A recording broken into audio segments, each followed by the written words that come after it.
Amén, gloria a Dios. Doy gracias a Dios por este momento muy especial.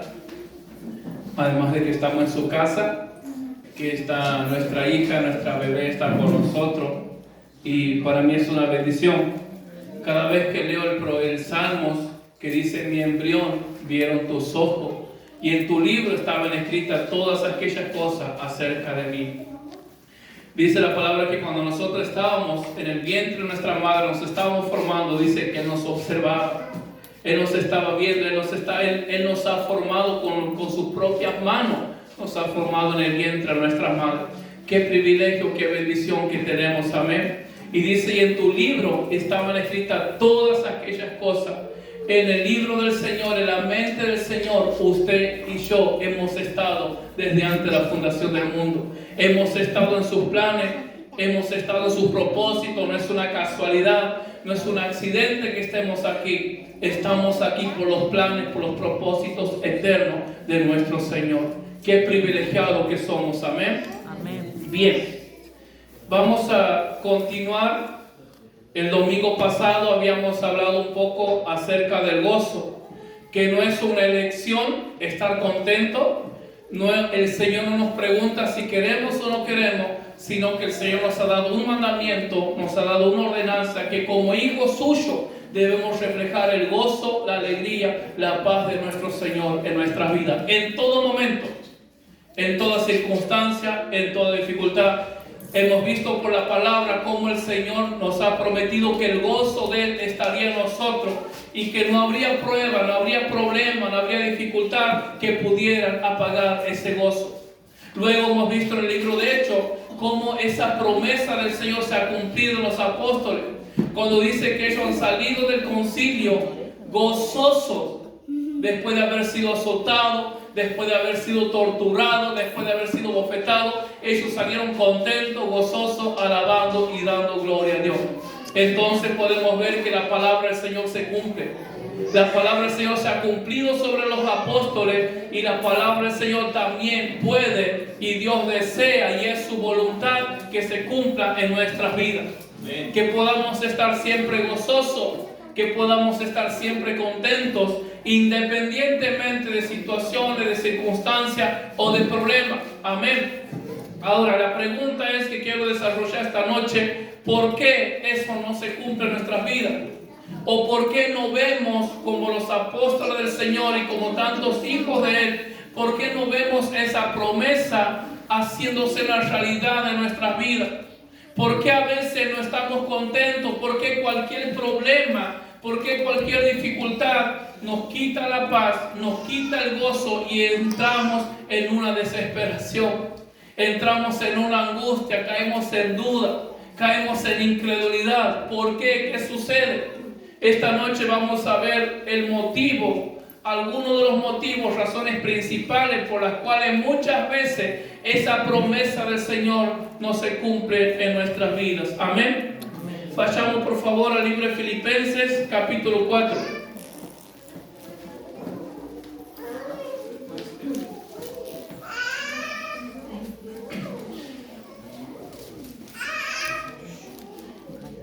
Filipenses capítulo 4 lleva por título: regocijaos en el Señor siempre. Nuevamente el Señor nos anima, nuevamente el mandamiento del Señor. Y hay algo muy importante, hermanos, que debemos tener en cuenta: que el apóstol Pablo en este libro son varios versículos donde el apóstol nos anima, nos exhorta que debemos estar siempre contentos, que debemos estar siempre contentos. Regocijaos en el Señor siempre. Otra vez les digo, regocijaos en el Señor. Es importante entender que cuando el apóstol Pablo escribe este libro, no estaba de luna de miel, no estaba mirando una película de Netflix y de pronto dice: bueno, se me ha ocurrido dar un nuevo mandamiento a la iglesia. En estos momentos el apóstol Pablo estaba preso por causa del Señor. En estos momentos el apóstol Pablo estaba privado de su libertad. Quién sabe si quizás comía o si era torturado. Y aún en ese momento de tribulación, el apóstol Pablo nos dice: regocijaos en el Señor siempre. Y otra vez le digo: regocijaos. He escuchado muchas veces decir, bueno, pero ese es Pablo. Bueno, pero ese es el pastor. Bueno, pero ese es Pedro. El punto es el detalle que debemos entender, que el apóstol Pablo era un hombre tan débil como nosotros. Y en muchas de sus cartas él da a conocer acerca de una debilidad. Dice Pablo, porque el bien que quiero hacer no lo hago, sino el mal que no quiero hacer, eso hago. Entonces podemos identificarnos que Pablo era un hombre al igual que nosotros. Como dice Santiago acerca de Elías, que era un hombre sujeto a pasiones semejantes a la nuestra, tan débil como nosotros, tan inestable muchas veces como nosotros. Era lo mismo. Amén. Dice el apóstol Pablo, comienza diciendo en Filipenses capítulo 4, así que hermanos míos, amados y deseados, gozo y corona mía, estad así firmes en el Señor, amados. Lo primero que Pablo comienza recalcando en este libro es el amor que él tenía a la iglesia. Lo segundo que Pablo resalta era de qué dependía el gozo de Pablo. Pablo estaba preso, pero el gozo que Pablo tenía en este momento no dependía de la circunstancia que lo rodeaba, no dependía del estado en el cual él se encontraba, sino que el gozo, la alegría de Pablo en este momento dependía de la iglesia. Por eso dice, así que hermanos míos, amado, deseado, gozo y corona mía. Esto nos habla aquí, hermano, acerca del amor fraternal. El gozo de Pablo dependía del amor que él tenía. ¿Por quién? Por él mismo, por su bienestar, por su economía, por su cuerpo. ¿De qué dependía ese gozo? Ese gozo de Pablo dependía del amor que Pablo tenía por la iglesia del Señor. Entonces podemos hacer una pregunta esta noche. ¿Qué tanto amamos a la iglesia del Señor? ¿Qué tanto es el amor que nosotros tenemos a nuestros hermanos, que a tal punto podemos llegar a decir como Pablo, hermanos míos, amado y gozo y corona mía?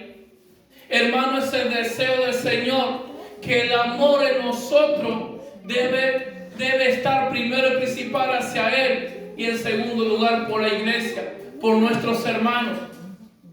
Dice en Corintios, 1 Corintios 13:1, dice Pablo, si yo hablase lenguas humanas y angélicas, y si no tengo amor, de nada soy. Si entendiese, dice Pablo en el mismo capítulo, todos los misterios, si entendiese todas las profecías, si tuviese la fe, dice que de tal modo podría trasladarme hacia los montes, y no tengo amor, de nada soy. Dice Pablo, si no tengo amor, estoy como un címbalo que retiñe, estoy vacío, estoy hueco. Hermano, no sirve de nada el conocimiento, no sirve de nada la fe que podamos tener, no sirve de nada los dones que podamos tener, si primero no tenemos un amor por la iglesia, si no tenemos un amor por nuestros hermanos, si no amamos la obra. Dice 1 Pedro 4:8, y ante todo, dice el apóstol, tened entre vosotros ferviente amor. ¿Por qué? Porque el amor cubrirá multitud de pecados. Dice Pedro, tened entre vosotros ferviente. No es un amor cualquiera, no es un amor que dura un momento, no es un amor que depende de cómo me esté tratando el hermano. No es un amor que depende dependiendo de lo que me haya dicho, sino que es un amor ferviente que arde. Es un amor ferviente que me impulsa a amar a mi hermano por sobre cualquier cosa. Y dice el apóstol, porque el amor cubrirá multitud de pecados. Dice Pedro, es importante que ustedes puedan tener que sea un amor ferviente. ¿Por qué motivo? Porque cuando nosotros tenemos ese amor ferviente, dice que ese amor cubrirá multitud de pecados. Cuando dice cubrirá multitud de pecados, hace referencia que ese amor ferviente nos va a dar la capacidad, nos va a dar la fuerza para tolerar, para soportar cuando mi hermano se levante contra mí, cuando sea ofendido, cuando sea menospreciado, cuando murmuren contra mí, cuando critiquen, cuando hablen mal, cuando juzguen y a veces sin saber realmente cómo son las cosas. Entonces dice Pedro, tengan ferviente amor, porque solamente ese amor ferviente les va a ayudar a poder perdonar a sus hermanos. Porque dice que ese amor es el que cubre multitud de pecados. Hermano, cuando nosotros nos ofendemos fácilmente por lo que un hermano me ha dicho, me ha mirado mal, es que no me ha saludado, es porque ese amor no es un amor ferviente. Es porque somos personas sentimentales. Es porque somos igual que el mundo. Compartí el texto, la Barbie, es un hermoso versículo en 1 Juan 3:18. Hijito, dice Juan, no amen de palabra y de lengua solamente, sino de hechos y de verdad. Amén.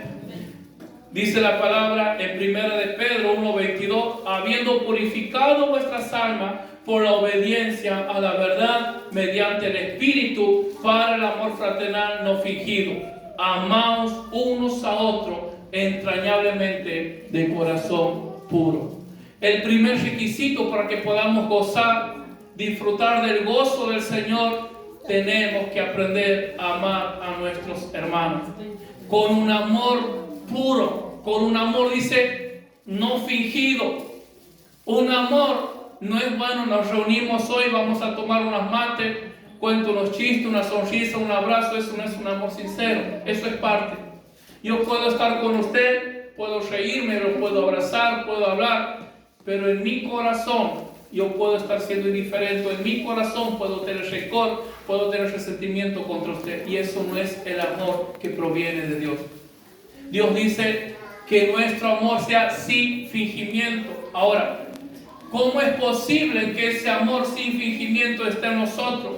¿Cómo es posible que ese amor ferviente, que puedo tener la capacidad de perdonar a mi hermano, que puedo tener la capacidad de abrazarlo, cómo es posible, que tiene que pasar para que ese amor ferviente esté dentro de mí y para que pueda disfrutar del gozo del Señor?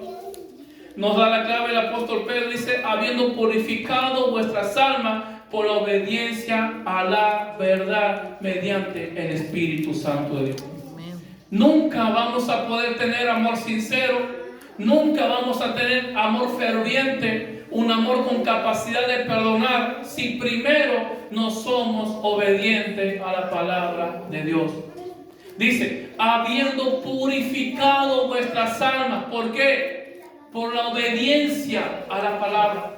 Cuando nosotros somos obedientes, cuando nosotros estudiamos la palabra, cuando escudriñamos, cuando meditamos en la palabra, cuando obedecemos a la palabra del Señor, el Espíritu Santo nos va purificando. El Espíritu Santo va purificando mi mente, va purificando mi corazón, va sacando todo lo malo, toda estructura, todo pensamiento malo, todo odio, todo rencor. Y mediante la palabra el Espíritu Santo nos purifica. Entonces podemos tener ese amor sincero. Entonces podemos tener ese amor ferviente para perdonar a mi hermano y para amar. A tal punto que mi gozo, que mi alegría, que mi felicidad no dependa de cómo me esté yendo la vida. No dependa de mi economía, sino que dependa de cuán bien lo veo a mi hermano. Que cuando el hermano esté mal pueda derramar mis lágrimas. Que cuando mi hermano esté siendo usado por Dios, que el Señor lo esté levantando, que el Señor lo esté usando en ministerio, en dones, que yo pueda alegrarme, que yo pueda gozarme por Él. Si es necesario que yo me tenga que correr para que el hermano pueda estar, eso es el amor que Dios quiere. Ese es el amor verdadero, ese es el amor genuino que Dios quiere. Pero no vamos a poder tener ese amor si primero no hay una vida de obediencia a la palabra. No vamos a poder tener ese amor si vivimos una vida como nosotros queremos, yendo para donde nosotros queremos, pensando como yo quiero, haciendo las cosas como a mí me parece. Nunca vamos a poder tener el amor del Padre en nosotros. Dice, para el amor fraternal no fingido, amaos unos a otros entrañablemente y de corazón puro. En segundo lugar, dice el capítulo 4, 1, así que hermanos míos, amados, deseados, gozo y corona mía, estar así firmes en el Señor amado. El segundo punto es que debemos aprender a estar firmes en el Señor. Hermano, es un gran problema cuando somos personas inestables. Es un gran problema cuando somos personas inconstantes para el Señor. Cuando somos inconstantes en la palabra. Cuando somos inconstantes en nuestro llamado. Cuando somos inconstantes en la obediencia a nuestro Señor. Cuando somos inconstantes en el amor, en el servicio, en el trabajo para la obra. Dice 1 Corintios 15, 58, así que hermanos míos, dice Pablo, amados, estad firmes y constantes, creciendo en la obra del Señor siempre, sabiendo que vuestro trabajo en el Señor no es en vano. ¿Cómo podemos saber cuando una persona está firme en el Señor? Es muy fácil, porque constantemente nosotros podemos ver un crecimiento. Esa es una persona firme en el Señor, porque crece cada día. Vemos que es una persona que se equivoca, que comete errores, que tiene debilidad como cualquiera, pero podemos ver en esa persona el deseo que tiene de agradar a Dios. Podemos ver en esa persona el deseo, la intensidad con la cual busca al Señor. El deseo que tiene de saber para qué Dios lo ha llamado. Señor, ¿qué quieres que haga? ¿Dónde tengo que ir? ¿Para dónde tengo que correr? Eso es un fruto, hermano, de cuando nosotros estamos firmes en el Señor. Amén. Dice, así que hermanos míos, están firmes y constantes creciendo en la obra del Señor. Hermanos, nosotros no podemos pasar un día, un mes o un año más en la iglesia sin haber crecido. Dios quiere que crezcamos. Dios no quiere que estemos estancados. No es cuestión de edad, no es cuestión de capacidad, no es cuestión de estado económico, de estado físico, sino es cuestión de aprender a depender de Él. Se trata de decir, Señor, ¿qué quieres que haga? Señor, ¿cuáles son tus planes? ¿Cuáles son tus propósitos? Yo quiero crecer, yo quiero avanzar. Si pasa el tiempo, pasa un año, pasa 2 años, y usted sigue sentado en la silla sin saber qué es lo que Dios quiere, sin saber para qué Dios me ha llamado, sin saber cuál es el propósito de Dios, qué es lo que me ha sido entregado por el Espíritu Santo. Eso es quedarse estancado, hermano. Y podemos pasar años en la iglesia sentados cada domingo, cada miércoles, cada viernes, pero aún así podemos estar hasta estancados. Eso es otro punto que no nos permite disfrutar del gozo del Señor. Según de Tesalonicenses capítulo 2, versículo 2 dice, que no os dejéis mover fácilmente de vuestro modo de pensar, ni os conturbéis, ni por espíritu, ni por palabra, ni por carta, como si fuera nuestra, en el sentido de que el día del Señor está cerca. No os dejéis mover fácilmente, dice Pablo, de vuestro modo de pensar. Cuando Pablo dice de vuestro modo de pensar, debemos entender que Pablo está hablando a la iglesia. Debemos entender que ese modo de pensar hace referencia cuando nosotros pensamos, actuamos y tenemos una mente de Cristo. Porque a veces podemos decir, bueno, el apóstol Pablo dice, no se dejen mover de vuestro modo de pensar. Entonces simplemente la Biblia está diciendo que nadie me tiene que decir cómo tengo que pensar. O que lo que yo estoy pensando dice Pablo que sostenga. No, Pablo dice, porque hay una parte de la Biblia que dice que nosotros tenemos la mente de Cristo. Entonces de esa mente de Cristo, de ese pensamiento conforme a la palabra, de ese pensamiento de santidad, de pureza, de ese pensamiento, dice Pablo, no se dejen mover. Dice, ni conturbéis, ni por espíritu, ni por palabra, ni por carta, como si fuera nuestra. Debemos tener muchísimo cuidado en estos tiempos peligrosos que estamos viviendo, que salen tantas falsas enseñanzas, que hay tantas falsas doctrinas, a tal punto que el apóstol Pablo dice si aún uno de nosotros o si un ángel os anunciare otro evangelio del que nosotros hemos anunciado, sea anatema, que sea maldito. Entonces, hermano, es importante el estudio de la palabra para poder entender y comprender cuál es la voluntad de Dios, qué es lo que piensa Dios, cómo actúa Dios, cuáles son los propósitos de Dios y mantenernos en esa palabra, mantenernos firmes en la sana doctrina, mantenernos firmes en la verdad, en la santidad. Amén. En el mismo capítulo, versículo 15 dice: así que, hermano, está firme, retener la doctrina que habéis aprendido, sea por palabra o por carta nuestra.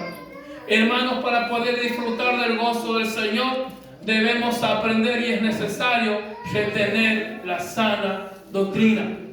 Debemos cuidar nuestra mente, cuidar nuestro corazón, de no ser influenciados por personas que no son de sana doctrina, de personas que su mensaje, que su palabra, que su enseñanza no se conforman a la sana doctrina de nuestro Señor Jesucristo.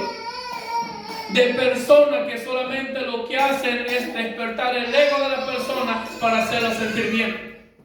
De personas que solamente nos hablan de poder superarnos, que nosotros podemos, que somos fuertes.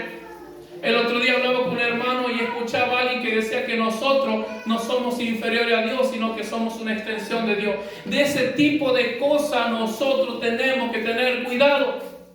Dice: estad firmes, retener la doctrina que habéis aprendido. Ahora, ¿cómo vamos a retener algo que no tenemos? Es imposible. Es lo mismo que yo le diga: hermano, guarda ese millón de pesos, cuídelo bien. Pero ¿cuál millón si no tengo? Sucede exactamente lo mismo. Dice Pablo: retenga la sana doctrina. Ahora, ¿cómo voy a retener la sana doctrina si no dedico tiempo a leer la palabra? Si no dedico tiempo a estudiar la palabra, si no vivo una vida de obediencia, si no conozco a Dios a través de la palabra, es imposible poder retener algo que no tengo o algo que no conozco. Amén. El versículo 6, volvemos al capítulo de Filipenses, dice: por nada estéis afanosos, si no sean conocidas vuestras peticiones delante de Dios en toda oración, ruego y súplica con acción de gracias. Otro punto, otra característica, otro enemigo que no nos permite disfrutar del gozo del Señor es la preocupación de este mundo, es el afán. Dice la Biblia que Jesús estaba sentado y Marta se preocupaba. María estaba, dice, a los pies de Jesús, pero Marta estaba preocupada, estaba afanada. Y Marta dice: Señor, ¿acaso no tienes cuidado que María no hace nada? ¿No ves que María no está preocupada? ¿No te das cuenta que es una tranquilidad que no se calienta por nada? Parece que no le preocupa la vida ni los problemas que tiene. Y Jesús dice: Marta, Marta, Marta, afanada y turbada estás, y solo una cosa es necesaria, y María ha elegido la mejor parte, la cual no le será quitada. Hermano, la preocupación, la aflicción, lo que hace es apartarnos de los pies de Cristo. La preocupación nos lleva a un punto a dudar de la providencia del Señor. La preocupación, el afán. ¿Pero qué va a ser de mi vida? Ya no tengo plata, no sé qué voy a comer mañana. Estamos dudando de la providencia de Dios. A veces nos preocupamos por nuestros hijos. Los vemos, quizás muchos ven a su hijo que cada vez está más perdido. Y comenzamos a preocuparnos y nos afligimos y nos afanamos. Y después decimos: no sé qué me pasa, estoy muy triste, estoy muy angustiado. Simplemente estás preocupado. Cuando Jesús dice: no estén preocupados, no estéis afanosos por nada. Lucas 10:40 dice: pero Marta se preocupaba con muchos quehaceres y acercándose dijo: Señor, ¿no te da cuidado que mi hermana me deje servir sola? Filipenses 4:6 dice: por nada estéis afanosos.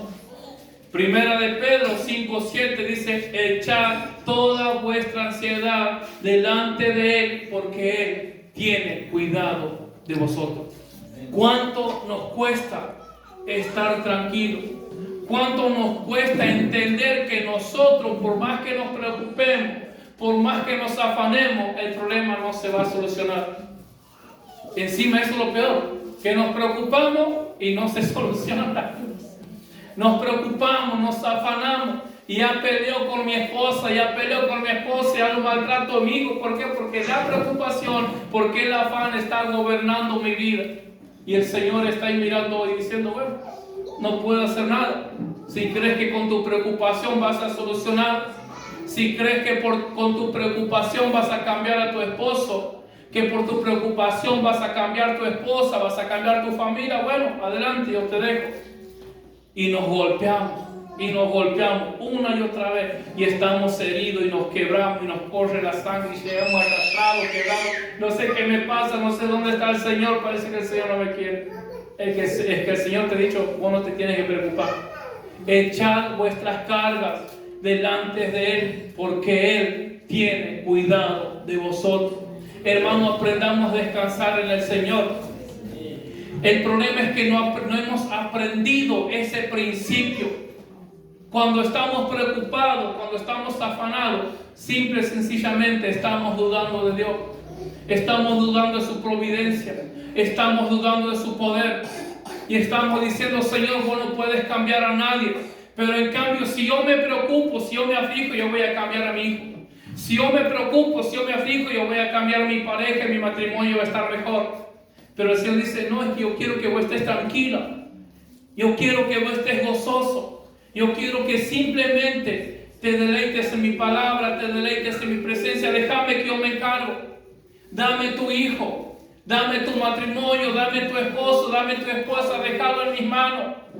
Por eso dice el apóstol Pedro, echad toda vuestra ansiedad, toda vuestra carga, toda vuestra preocupación, lo que nos aflige, lo que nos constrita. Echarlo en las manos del Señor, déjalo delante de Él, déjalo en su mano y Él se va a encargar. Dígale, Señor, yo voy a descansar, porque sé que tienes el control, sé que tienes el dominio y tengo la seguridad y la certeza que a su tiempo vas a obrar. Amén. El problema es que nosotros nos preocupamos y nos afanamos porque queremos que las cosas sean ya, que ya se solucione todo. Que ya tiene que cambiar mi pareja, ya tiene que cambiar mi familia, tiene que cambiar mis hijos. Y eso nos entristece, nos llena de angustia, nos llena de dolor, nos deprime. Y de repente decimos, pero ¿dónde está el gozo del Señor? Es que lo acabas de apagar, lo acabas de matar. Con tu preocupación, con tu aflicción. Dice Mateo 6:27, ¿y quién de vosotros, dice Jesús, por mucho que se afane, podrá añadir a su estatura un codo? Dice el Señor, ¿para qué se afana? ¿Para qué se preocupa? ¿Quién de ustedes, dice Jesús, por más que se afane, van a poder añadir a su cuerpo un metro más?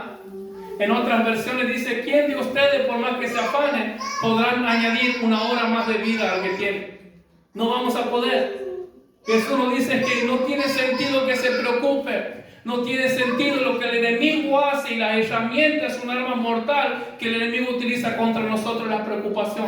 Constantemente un problema. Y de repente decimos, che, pero caigo, salgo de uno y caigo en el otro. Y salgo de eso y ya me está esperando y voy y me tiro. Nos tiramos solos. Versículo 8, capítulo 4 de Filipenses, versículo 8. Dice, por lo demás, hermanos, todo lo que es verdadero, todo lo honesto, todo lo justo, todo lo puro, todo lo amable, todo lo que es de buen nombre, si hay virtud alguna, si algo digno de alabanza, en esto pensad. Lo que aprendiste y recibiste y oíste y viste en mí, esto haced, y el Dios de paz estará con vosotros. En esto pensar. ¿En qué estamos pensando? Cuando la Biblia dice en esto pensar, está diciendo en esto tienen que estar concentrados. En esto piense. Mantenga su tiempo, mantenga su mente, su corazón tiene que mantenerse en esto. En esto piense. Pero nosotros lo que menos hacemos es pensar en las cosas buenas. ¿Qué hacemos nosotros? Viene el problema y pensamos en el problema. Y pensamos y meditamos. Lo vemos al problema de la derecha al revés, después lo escudriñamos del revés a la derecha, del norte a sur, del sur al norte, y lo escudriñamos y de todos lados lo escudriñamos al problema, porque así somos. Y dice el Señor, no tiene que pensar en el problema. Piensen en lo bueno, piensen en lo que tiene virtud, en lo que tiene vida. En el libro de Josué 1:8 le dice el Señor a Josué: nunca se apartará de tu boca este libro de la ley, sino que de día y de noche meditarás en el problema. De día y de noche tienes que meditar en tu esposo que no cambia. De día y de noche tienes que meditar en tu esposa pensando cómo vas a hacer para arrastrarlo el próximo domingo a la iglesia. De día y de noche no dejes de pensar en la economía. No dejes de pensar en la naranja que no te deja tranquilo y te llama todo el día. No dejes de pensar en eso. ¿Dice eso su Biblia? No. Porque la mía dice: de día y de noche meditarás en él, para que guardes y para que hagas conforme a lo que está escrito. Entonces harás prosperar tu camino y todo te saldrá bien. Meditar en el problema no nos va a ir bien. Meditar en las circunstancias no nos va a ir bien. Meditar en mi esposa que no quiere cambiar su carácter no nos va a ir bien. Meditar en tu marido que no quiere leer la Biblia no nos va a ir bien. Medita en el Señor. Dígale: Señor, te dejo este problema en tus manos. Yo me encargo de meditar en tu palabra. Yo me encargo de deleitarme, de gozarme, de alegrarme en tu palabra, de poner mi mirada en ti, de gozarme en tus promesas, de gozarme, pensar que un día vas a volver por mí. Me gozo pensando que me has perdonado. Me gozo pensando lo que un día he sido, de dónde me has sacado, cómo me has perdonado, cómo me has cambiado. Qué tremendo, Señor. Qué fidelidad que tienes para con mi vida, a pesar que te fallo. En esto pensar. Dice el Señor: nunca, sino que de día y de noche meditarás en él. Hermano, no medite en el problema. No medite en el problema. Medite en su palabra. Gócese en el Señor. Y va a poder experimentar cómo el gozo, la alegría del Señor está en su vida. Cómo usted va a poder vivir feliz. Dice que Pedro, voy a ser reiterativo, después de haber salido, de haber recibido cuántos azotes, salía contento y gozoso. Ahora, ¿qué pensaba Pedro en ese momento? ¿En los latigazos? ¿En el que lo había entregado? ¿En el que lo ha traicionado? Pedro dice que salía gozoso por haber sido tenido por digno de padecer por el nombre del Señor. Amén. Dice el Salmo 119:11: en mi corazón he guardado tu dicho para no pecar contra ti. Hermano, cuando nosotros meditamos en el problema, en la dificultad o en la necesidad, vamos a caer en pecado. ¿Por qué? Porque en lugar de estar meditando en la palabra, en lugar de estar fortaleciéndome en la palabra, para que cuando venga el pecado, cuando venga la tentación, pueda estar fuerte, fortalecido para resistir, para vencer. Pero como yo me he pasado tiempo meditando en el problema, meditando en mi necesidad, viene la tentación, estoy débil, no tengo fuerzas y termino cayendo. Porque el Señor dice: en mi corazón, dice el salmista, he guardado tus dichos para no pecar contra ti. Guarda la palabra del Señor. Medita en la palabra de día y de noche, mientras ande, mientras camine, mientras cocine, medite la palabra. Entonces, cuando venga la tentación, cuando vengan los dardos, usted está fortalecido para resistir y va a terminar en victoria. Amén. El versículo 11 del capítulo 4, esto es tremendo. El versículo 11 dice: no lo digo porque tenga escasez, pues, dice Pablo, he aprendido a contentarme cualquiera que sea mi situación. Versículo 12 dice: sé vivir humildemente y sé tener abundancia. En todo y por todo estoy enseñado, así para estar saciado como para tener hambre, así para tener abundancia como para padecer necesidad. Dice el contentamiento. El contentamiento es tener suficiencia en uno o estar satisfecho. Otro punto para poder acceder y disfrutar el gozo del Señor, que debemos aprender a estar siempre satisfechos con lo que tenemos. Llega el domingo y voy al ropero, no tengo qué ponerme hoy. Tengo 10 camisas para acá, 5 pantalones para allá y no sé qué me voy a poner. Nos sentimos insatisfechos. Entonces es ese sentir, ese deseo de insatisfacción no nos permite gozar del gozo, de la presencia, de la alegría del Señor. ¿Por qué? Porque cuando nosotros, hermanos, nos sentimos satisfechos, eso produce un vacío en nosotros. Ese sentimiento de que algo nos falta, de que no nos sentimos completos, de que no nos sentimos realizados, eso es un grave problema. Dice la Biblia en 1 Timoteo 6:8, así que teniendo sustento y abrigo, estemos contentos con esto. Escuche esto. Sabe que muchas veces peticiones, anhelos que nosotros tenemos en nuestro corazón y que le hemos pedido al Señor no llegan a veces por una sola y simple razón. Es porque todavía no hemos aprendido a contendernos en todo lo que tenemos con lo que tenemos. Porque todavía no hemos aprendido a estar satisfechos, a disfrutar de lo que tenemos. Y a veces decimos, o cuando éramos solteros, yo necesito una esposa.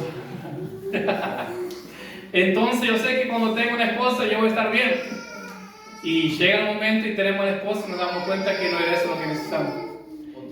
Y a veces el problema vino, entonces necesito otra esposa. Y el problema se sigue agravando.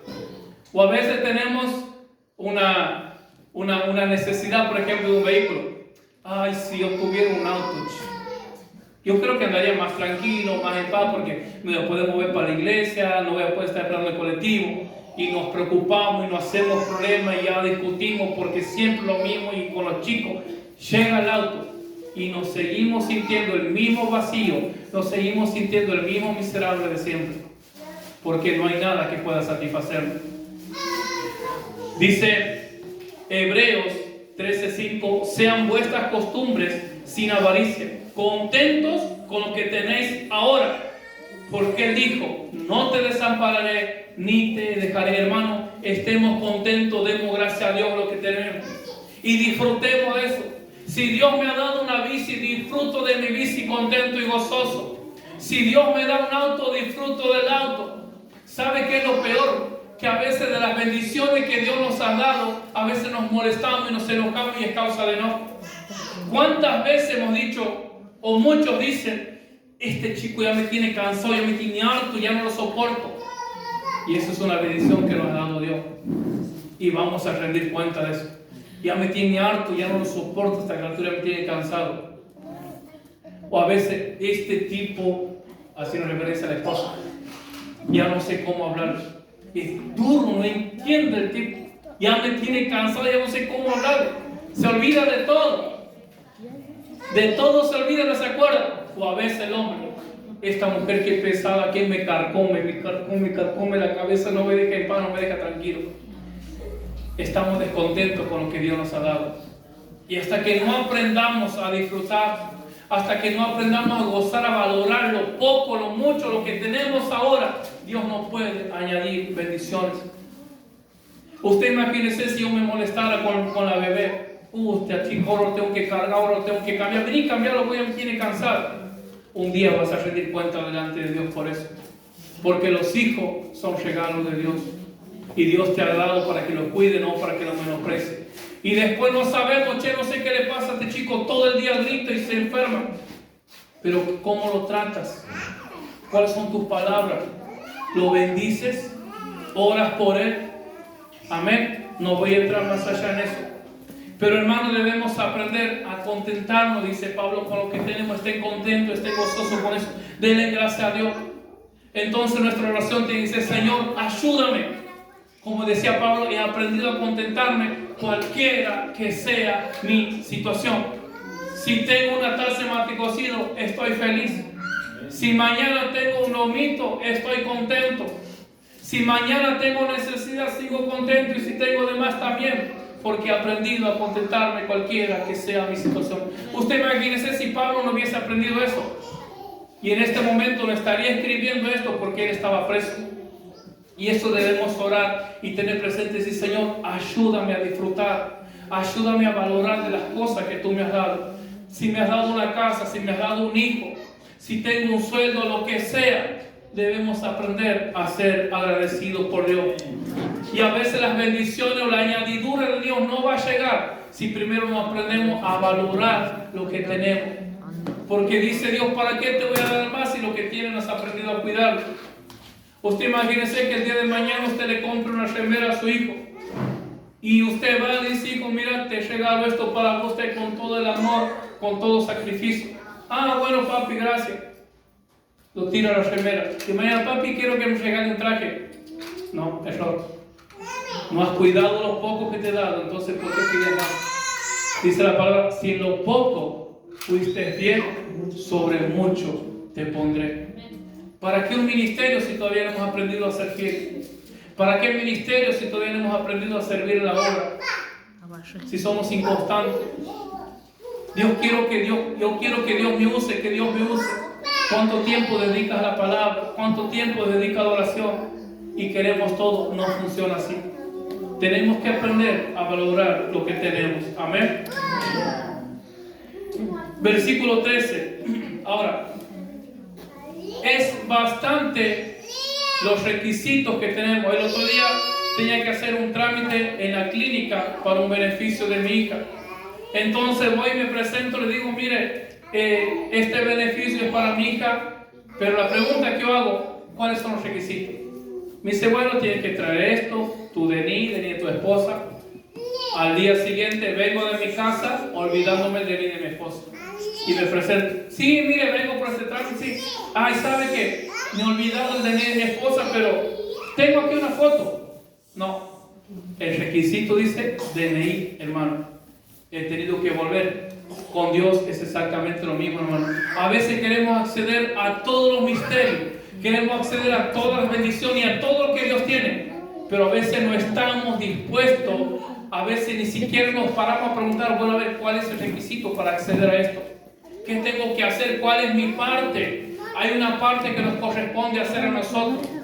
Había una parte que yo tenía que hacer para que mi hija pueda acceder a un beneficio. Y esto, lo que Pablo describe aquí, es exactamente lo mismo. Si queremos vivir en gozo, si queremos vivir en paz, disfrutando de la vida del Señor, y que el mundo, que nuestra familia puedan ver la imagen de Cristo en nosotros, estas son las cosas que debemos tener en cuenta. Ahora Pablo reconoce que somos débiles, y dice Pablo en el versículo 13: todo lo puedo en Cristo que me fortalece. Yo le digo a mi hija: hija, mira, por favor, vete a hacer esto, a hacer aquello. Y dice: papi, pero es mucho. Tranquila, hija, porque yo te voy a ayudar. Y entonces ella va contenta porque sabe que tiene el Padre que lo va a ayudar y con el Padre lo va a lograr. Hermano, Dios es exactamente lo mismo con nosotros. Dios nos pide esto, nos pide santidad, consagración, amor, humildad, mansedumbre, que aprendamos a servir. Y podemos decir: Señor, pero todo eso tengo que hacer. Sí, pero no tengas miedo, porque yo estoy contigo. No tengas miedo, dice Pablo a la iglesia, porque todo lo puedo en Cristo que me fortalece. Puedo estar alegre en los momentos de dificultad. Puedo servir, puedo amar a mis hermanos, a tal punto de dar el sacrificio personal o de dar de lo mío propio a beneficio de mis hermanos. Todo lo puedo en Cristo que me fortalece. Amén. Finalmente dice en Efesios 3:16: para que os dé conforme a la riqueza de su gloria el ser fortalecidos con poder en el hombre interior por su espíritu. El Señor quiere fortalecerte. El Señor ha puesto su poder, el Señor ha puesto su presencia, el Señor ha puesto su Espíritu Santo dentro de nuestro corazón para que nos pueda fortalecer y para poder presentarnos aprobados delante del Señor. El Señor ha puesto su poder sobrenatural en nuestras vidas para poder vivir una vida en paz. Hermanos que tienen matrimonio pueden vivir en paz, pueden vivir tranquilos. Es posible un hogar sin gritos. Es posible un hogar sin peleas, sin insultos, sin golpes. Es posible. Dice Pablo, porque todo lo puedo en Cristo que me fortalece. Amén. Pero para poder acceder a eso, hay algo que tenemos que hacer. Y es todo lo que hemos hablado. Dice 2 Corintios 12:10, por lo cual, por amor a Cristo, dice Pablo, me gozo en debilidades, en afrenta, en persecución, en necesidad. Porque cuando soy débil, dice Pablo, soy fuerte. Póngase de pie, por favor, esta noche.